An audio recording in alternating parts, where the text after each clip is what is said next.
ลือดกำลังออกมาตกน้อยเลือดน้อย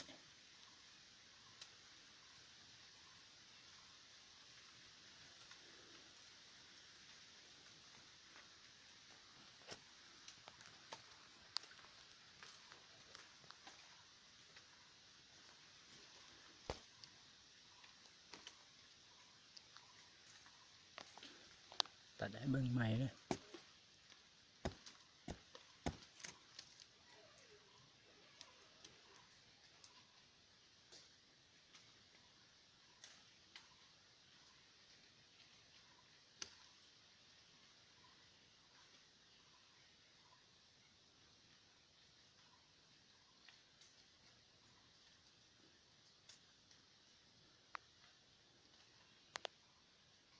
ตอนนี้เลือดออกหลายแล้ว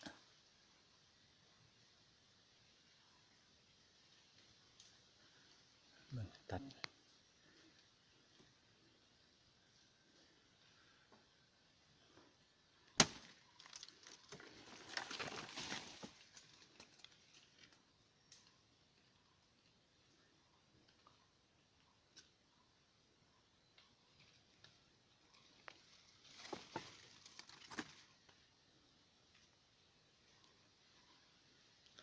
เลือดออกหลายแล้ว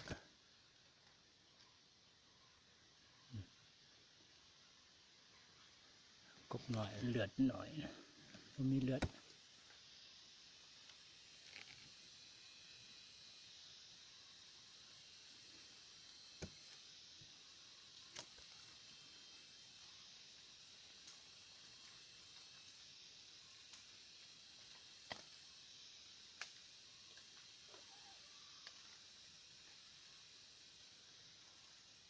มีเลือดออกหลายนะ